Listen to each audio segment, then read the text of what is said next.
Hi, it's Tim Hagen from Progress Coaching, and welcome to another episode of Coaching Conversations.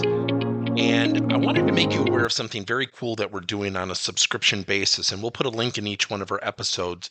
But every Wednesday, we're going to be doing what we call an audio podcast workshop. That workshop will be roughly about 14 to maybe 20 minutes per episode, with each month having a theme from a coaching model, using feedback strategically, to coaching self-awareness, and so on.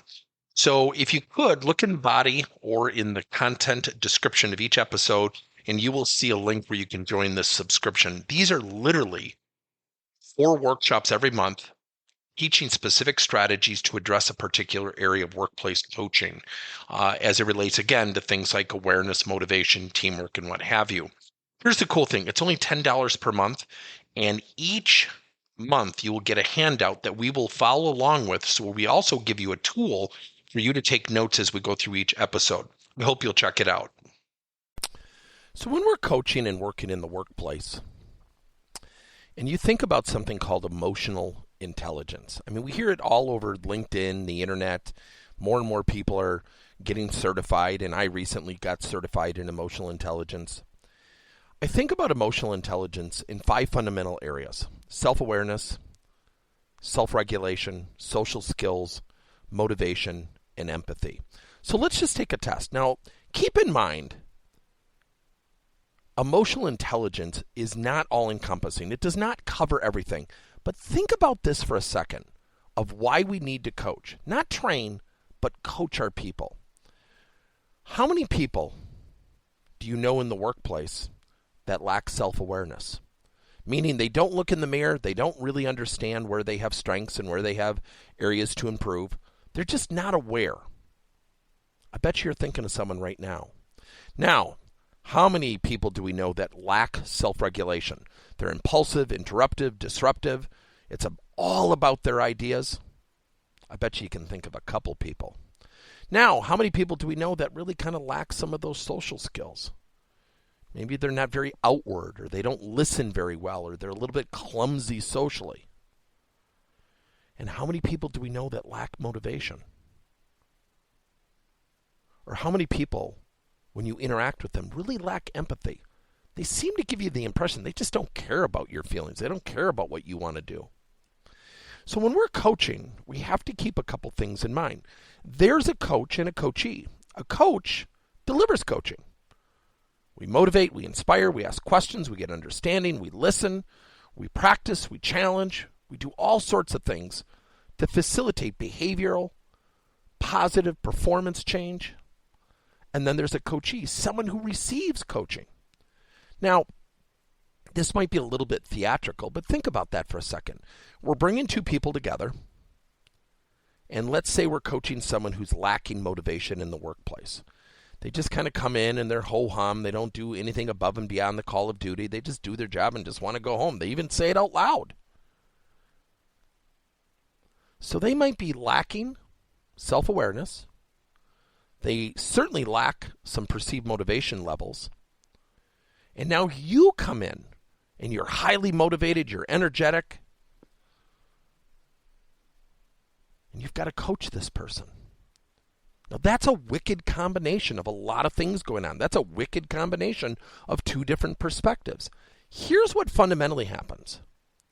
So often when leaders coach or converse with their employees, they'll say things like, well, when I was in your position, what I wanted to do, it doesn't matter what you wanted to do. Or when I was in your position, what I would do if I were you. You're not them, so don't make that comment. See, when we lack our own self-awareness, and if we don't self-regulate as coaches, we've bestowed people's interpretation on the coachee.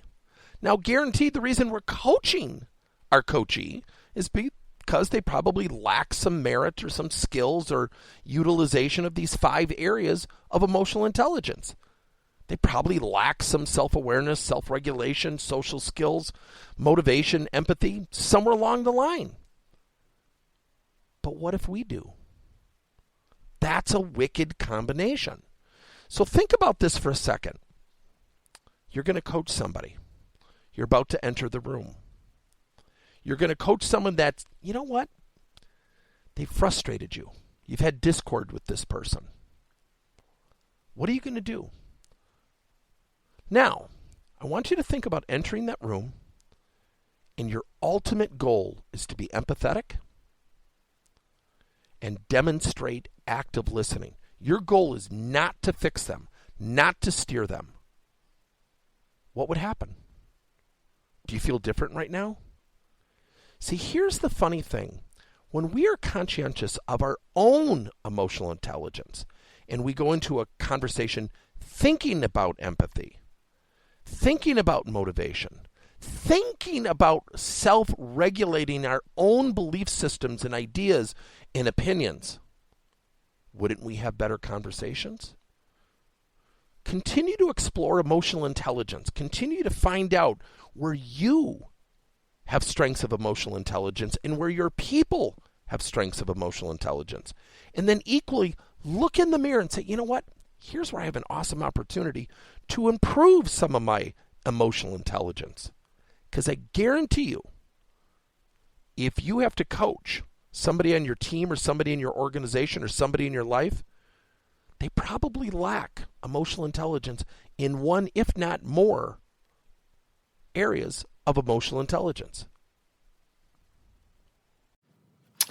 Thank you for listening to another episode of Coaching Conversations by Tim Hagen and Progress Coaching. Now, our company is always coming out with new and innovative solutions to help leaders coach their employees. And recently, we just created a new service called Coach to You, where leaders can pick and choose topics and assign 7 to 21-day programs for employees to learn and, more importantly, apply actions and then reflect and share what they're going to do going forward as a result of the learning. It's called Coach to You. We're literally bringing coaching to your employees. If you're intrigued, we'll have a link in each one of our episodes where you can get more information. And again, thank you so much for listening to another episode.